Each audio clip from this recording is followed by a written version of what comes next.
बाबूराव बाबूराव बाबूराव बाबूराव बाबूराव बाबूराव.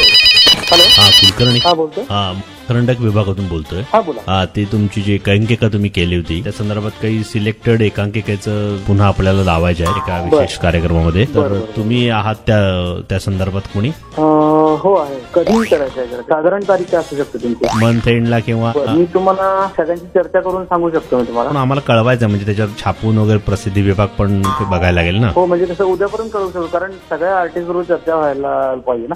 कोणाला वेळ कसा आहे काय असं. नाही, म्हणून तर तुम्हाला कॉल आला ना. कोण आहे तुमचं प्रमुख? कोण आहे मेन? मी एकांकिका डिरेक्टरच बोलतोय अभि. हा मग काही प्रॉब्लेम नाही, बोला ना तुम्ही, सांगा. हो पण तसं नाही. मी काय म्हणतोय जर मी होय म्हणून सांगितलं आणि त्यांच्या आर्टिस्टला वेळ नसेल तर प्रॉब्लेम आहे ना. मला त्यांच्याशी बोलावं लागेल. नाही मग तुम्ही रिप्लेस करा ना आर्टिस्ट, कारण आपल्याला सिलेक्टेड एकांकिकेचं फक्त प्रेझेंटेशन आहे सेलिब्रिटींसमोर. अच्छा पण मी तुम्हाला उद्याच सांगू शकतो. आज काय? अहो सर आम्ही तुम्हाला सांगतो. कोण बोलतोय आपण? आपलं नाव काय? मी पाटील बोलतोय. म्हणजे काय प्रॉब्लेम तुमच्या लक्षात आला का आमचा? नाही आला जरी असलं तर मी ऐन वेळा असं नाही म्हणजे तुम्ही अटक देऊ नका डिसिजन, पण तुमच्याकडे मध्ये एक पिरियड आहे ना. नाही मी तुम्हाला उद्या सांग, आज नाही सांगू शकत. मग आम्ही पुढच्या एकांकिकेचा विचार करावा लागेल आम्हाला. कारण कसं आहे तुम्ही एवढी मोठी स्पर्धा घेताय एक जेन्युअनली समजून घ्या ना तुम्ही.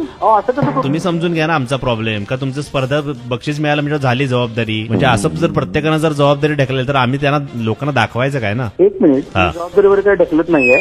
जरा समजून घ्या. तुम्ही असं वाटेल तसं बोलू शकत नाही. वाटेल तसं बोलू शकत नाही म्हणजे काय? तुम्ही कोण बोलताय? तुम्ही त्या संस्थेचे अध्यक्ष आहात काय? नाही अध्यक्ष. ज्यावेळेला तुम्हाला एंट्री पाहिजे होती त्यावेळेला बरेच तुम्ही हातापाया पडत होता आणि आता ही तुमची लँग्वेज आहे का बोलण्याची? अहो मी लँग्वेज तुम्ही युज करताय लक्षात घ्या. नाही असं बोलू शकत नाही वर तुम्ही कसं म्हणता? अहो पण महिनाभर जरी तुम्ही आधी सांगत असाल तर एक जेन्युइन तारीख ठरवायसाठी आता पुढच्या महिनाभर पूर्ण आर्टिस्ट जर अवेलेबल नसतील तर. अहो तुमचे आर्टिस्ट म्हणजे काय तुमचं घाशीराम कोतवाल नाटक आहे का? तुमची इन मीन 1.5 माणसं आहेत. आम्ही बघितले एकांकिका, एक मुलगी आणि तो अर्धा माणूस, एवढेच एक पात्र आहेत त्याच्यामध्ये. अर्धा माणूस असं तर पूर्ण म्हणजे तुम्ही बेसिकली लक्षात वाटेल ते बोलू नका म्हणजे काय? आम्ही जर प्रत्येकाचे असे प्रॉब्लेम सॉल्व्ह करत बसलो तर आम्ही विचार मला सांगत बसू नका तुम्ही. करायचे नसत नाही म्हणून सांगा ना. आम्ही 4थ्या नंबरला वरती उचलतो. मी आता सांगू शकत नाही म्हणून सांगतो ना तुम्हाला. 2 आर्टिस्ट आहेत त्यांना वेळच नसेल. अहो मग रिप्लेस करा ना दुसरे आर्टिस्ट. म्हणजे काय तुमच्या अमिताभ बच्चन आणि जया बहादुरी आहे का त्याच्यामध्ये? असू दे की कोणी असं ते असं नाही करू शकत. तुम्ही असं बोलू शकत नाही माझ्याशी. प्रत्येकाच्या असं सौजन्यानं बोलायला आलं तर आमचा प्रोग्राम होणार कधी सांगा ना. सौजन्यानंच बोलायचं. आम्हाला आता सेलिब्रिटींची तारखा ठरवायच्या सगळ्या गोष्टी असतात त्याच्यामागं. तुम्ही लोकांना ज्या 2 एकांकिका आहेत त्यांना विचारलं तुम्ही कधी करणार म्हणून? तुम्हाला विचारतो तुम्ही सांगा ना. तुम्ही तुमचं बघा ना. तुम्ही त्यांना विचारला ना. तुम्ही डायरेक्टर आहात ना त्या एकांकिकेचे. तुम्ही तुमच्या आर्टिस्टना तेवढं तुम्ही कन्व्हिन्स करू शकत नाही. तुम्ही डायरेक्टर आहात का सुतार आहात? हा तुम्ही कोण आहात? तुम्ही सुतारात का? मी संयोजक आहे या कार्यक्रमात.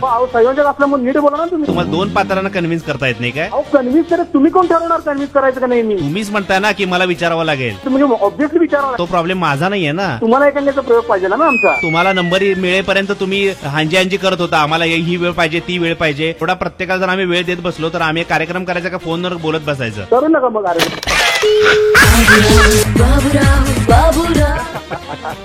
तुमच्या मैत्रिणीचं पत्र आलंय आणि त्यांनी तुमचं नाव दिलेलं होतं. त्या स्पर्धेमध्ये तुमची एकांकिका नंबरात आली होती. अशा रेफरन्सने तुम्हाला त्रास दिल्याबद्दल सॉरी.